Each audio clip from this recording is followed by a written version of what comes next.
கள்ளக்குறிச்சியில் கள்ளச்சாராயம் அருந்தி உயிரிழந்தவர்கள் விவகாரத்தில் முதல்வர் ஸ்டாலின் தான் முழு பொறுப்பையும் ஏற்க வேண்டும் என முன்னாள் அமைச்சர் CV சண்முகம் தெரிவித்துள்ளார்.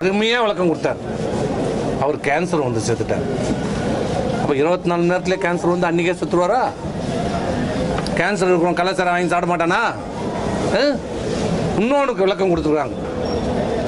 பாண்டிச்சேரியிலிருந்து பாக்கெட் சாராயம் வாங்கி வந்து அருந்தியதால் அதிலே இறந்து விட்டார். இன்றைக்கு இந்த சம்பவத்திற்கும் இந்த மாவட்ட காவல்துறை சொல்லுகிறது பாண்டிச்சேரியிலிருந்து அந்த சாராயத்தை வாங்கி வந்து குடித்ததால் பாதிக்கப்பட்டிருக்கிறார்கள் என்று. நான் கேட்கிறவன் நாங்களாம் கேனையாடா? பாண்டிச்சேரியில் வாங்கி சாப்பிட்றவனுக்கு ஒண்ணுமே ஆகாதான். எது அந்த சாராயம் விற்கிறது எங்க? பாண்டிச்சேரி அரசாங்கத்தால் ஏலமிடப்பட்டு நடத்தப்படுகிற சாராய கடை. அந்த பாண்டிச்சேரியில் இருக்கிற மக்கள் அந்த சாராயத்தை வாங்கி சாப்பிட்டால் அவர்களுக்கு எந்த பாதிப்பும் வராது. ஆனால் தமிழ்நாட்டுக்காரன் போய் வாங்கி சாப்பிட்டா செத்துருவான்.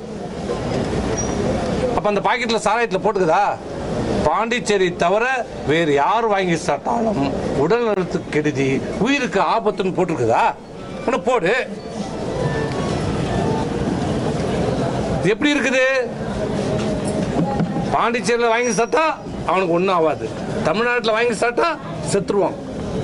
இப்படி மக்களை முட்டாள் என்று நினைத்துக் கொண்டு இந்த ஸ்டாலின் அரசு இந்த மக்களை ஏமாற்றிக் கொண்டிருக்கிறது, ஏமாற்ற பார்க்கிறது.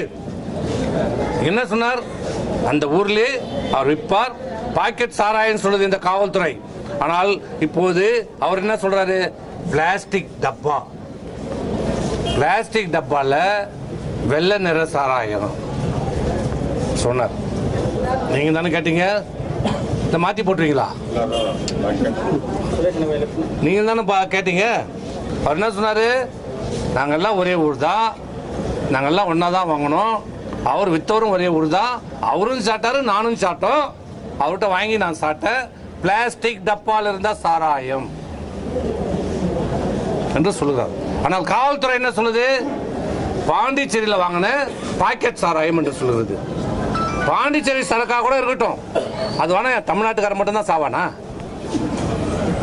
இதுக்கு விளக்கம் கொடுப்பாரா ஸ்டாலினும் ரகுபதியும்?